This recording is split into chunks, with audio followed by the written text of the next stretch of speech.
Hai guys, kembali lagi bersama saya Akion. Jadi, di video kali ini saya ingin membahas materi tentang probabilitas dan statistika. Langsung saja kita ke materinya, yaitu tentang data dan penyajiannya. Arti data. Data ialah bahan mentah yang perlu diolah sehingga hasilkan informasi atau keterangan, baik kualitatif maupun kuantitatif, yang menunjukkan fakta. Sedangkan perolehan data sebenarnya relevan, artinya data yang ada hubungannya langsung dengan masalah penelitian. Mutakhir artinya data yang sudah memenuhi Mutakhir artinya data yang diperoleh masih hangat dibicarakan dan diusahakan oleh orang pertama atau data primer. Data yang sudah memenuhi syarat perlu diolah. Pengolahan data merupakan kegiatan terpenting dalam proses dan kegiatan penelitian. Kekeliruan memilih analisis dan perhitungan akan berakibat fatal pada kesimpulan, generalisasi maupun interpretasi. Hal ini perlu dikaji secara mendalam hal-hal yang menyangkut pengolahan data supaya bisa memilih dan menentukan secara tepat dalam pengolahan data. Jenis-jenis data. Data menurut jenisnya ada dua, yaitu data kualitatif dan data kuantitatif. Data kualitatif yaitu data yang berhubungan dengan kategorisasi, karakteristik berwujud pernyataan atau berupa kata-kata. Contohnya, wanita itu cantik, pria itu tampan, baik, buruk, senang, sedih, harga minyak turun, harga dolar naik, rumah itu besar sekali, pohon itu rindang, laut banda dalam sekali, dan sebagainya. Data ini biasanya didapat dari wawancara dan bersifat subjektif sebab data tersebut ditafsirkan oleh orang yang berbeda. Data kualitatif. Data yang diangkakan dalam bentuk ordinal atau ranking. Data kuantitatif yaitu data yang berwujud angka-angka. Contohnya solar 4.300 per liter yang diterima menjadi PNS 125 orang. Penghasilan PT XYZ sebesar 2 miliar per tahun. Pembayaran SPPTK Harapan 50.000 per bulan. Dan sebagainya. Data yang diperoleh dari pengukuran langsung maupun dari angka yang diperoleh dengan mengubah data kualitatif menjadi data kuantitatif. Data kualitatif bersifat objektif dan bisa ditafsirkan sama semua orang. Menampilkan dan menyajikan data. Data populasi atau sampel yang sudah terkumpul dengan baik apabila digunakan untuk keperluan informasi. Laporan atau analisis selanjutnya hendaknya diatur, disusun, disajikan dalam bentuk yang jelas, rapi, serta komunikatif dengan cara menampilkan atau menyajikan data yang lebih menarik publik. Hal yang harus diperhatikan dalam penyajian data ini adalah siapa yang memerlukannya dan untuk apa. Dalam sistem manajemen, kita mengenal ada 3 tingkatan manajerial dalam suatu organisasi, yakni manajemen tingkat bawah, tingkat menengah, dan tingkat atas atau puncak. Masing-masing tingkat ini memerlukan data sesuai fungsinya masing-masing. Pada tingkat bawah, data atau informasi yang dimiliki masih utuh dan lengkap, seperti apa yang diperoleh di lapangan. Pada tingkatan selanjutnya, data sudah disaring sedemikian rupa sehingga lebih ringkas dan padat. Dari tingkatan ini biasanya data diolah lebih lanjut untuk menghasilkan alternatif dalam proses pengambilan keputusan oleh tingkat manajemen puncak. Adalah sesuatu yang tidak efisien bagi seseorang pemimpin puncak untuk membaca seluruh data yang ada, sementara dia harus membuat keputusan yang cepat dan akurat. Secara umum, ada beberapa cara penyajian data statistik yang sering digunakan, yaitu tabel, grafik, diagram, dan untuk data ungroup dan grup.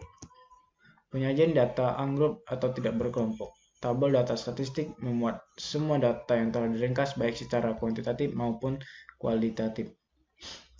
Tabel data statistik dapat dibuat berbagai bentuk, mulai dari tabel klasifikasi satu arah, dua arah, tiga arah, atau lebih dari tiga arah, yang mana akan dipilih tergantung dari ragam data yang diperoleh. Bentuk tabel biasanya akan terdiri dari komponen-komponen, judul tabel, judul kolom, isi tabel, dan sumbernya. Grafik data yang disajikan dalam bentuk angka-angka kerap kali tidak begitu disukai. Metode grafik atau dikenal pula dengan istilah diagram adalah cara lain yang dapat untuk menampilkan informasi yang ringkas namun memberikan arti yang tinggi. Sebuah grafik hendaknya dibuat sesederhana mungkin dan menekankan pada aspek-aspek penting dari data yang disajikan. Penyajian data grup atau berkelompok.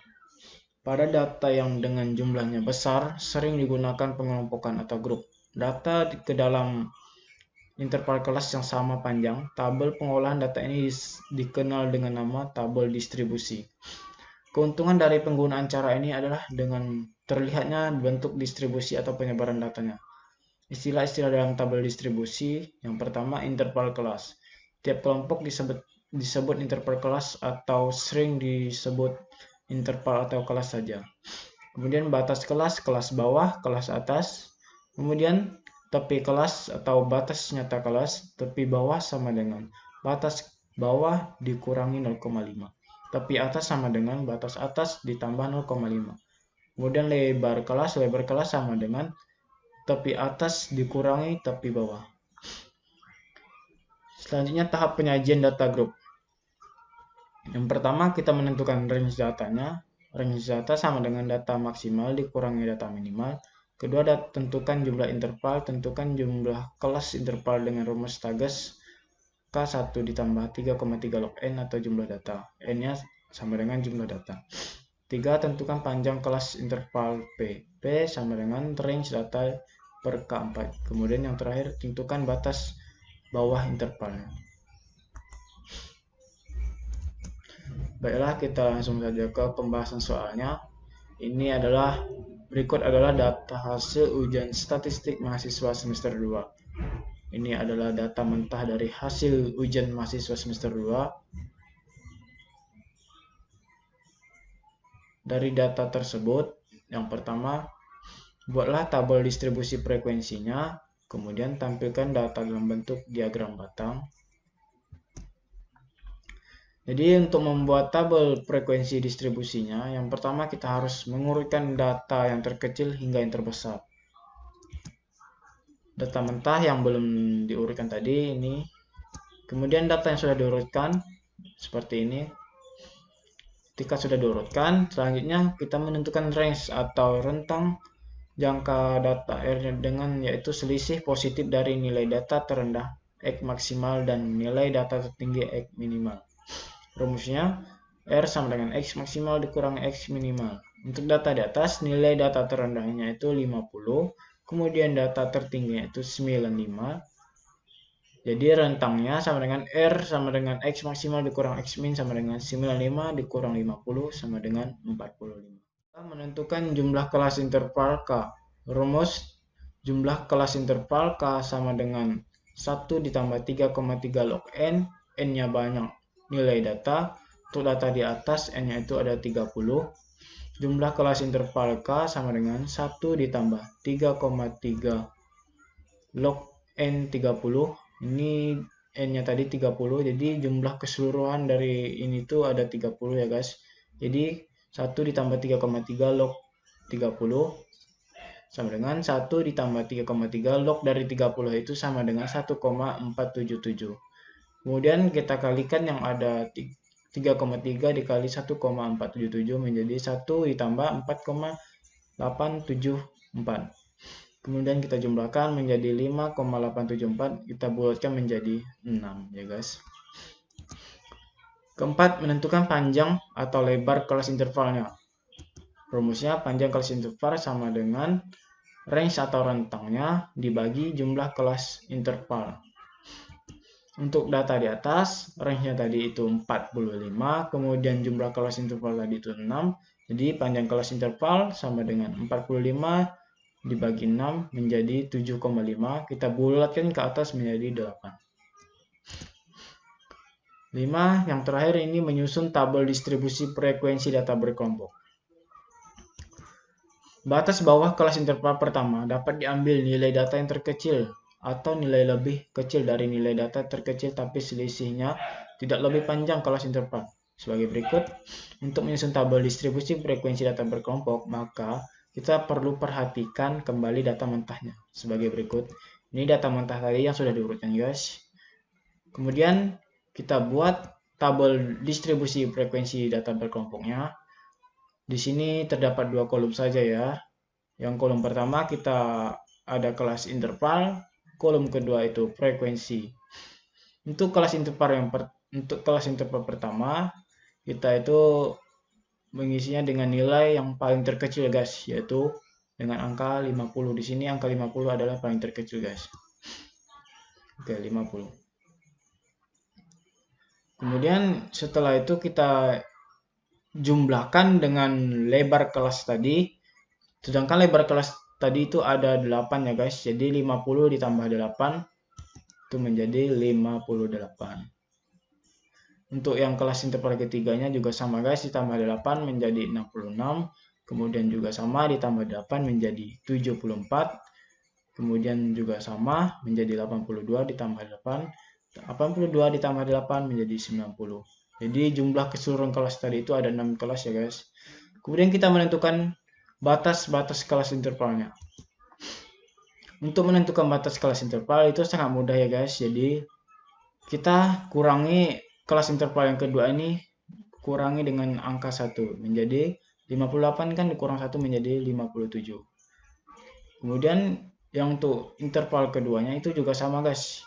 Interval ketiganya kita kurangi min 1 jadi 65. 74 dikurang 1 menjadi 73. 82 dikurang 1 sama dengan 81. 90 dikurang 1 sama dengan 89.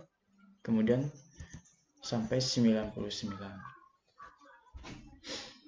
Setelah begini guys, setelah kelas intervalnya selesai, selanjutnya kita mencari frekuensinya. Untuk frekuensinya, angka 50 sampai 57 itu ada 3. Jadi kita hitung di sini guys, yaitu 50, 1, 2, 3. Jadi ada 3 guys. Dari angka 50 sampai 57 itu ada 3. Kemudian 58 sampai 65 itu ada 3. 1.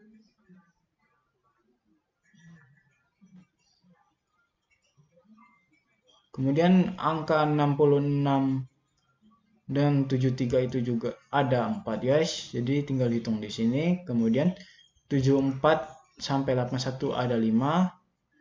82 sampai 89 itu ada 2. 1, 2. Ini guys 2. Kemudian 90 sampai 99 itu ada 2. 90, 1, 2. Kemudian kita totalkan jumlah frekuensinya menjadi 19.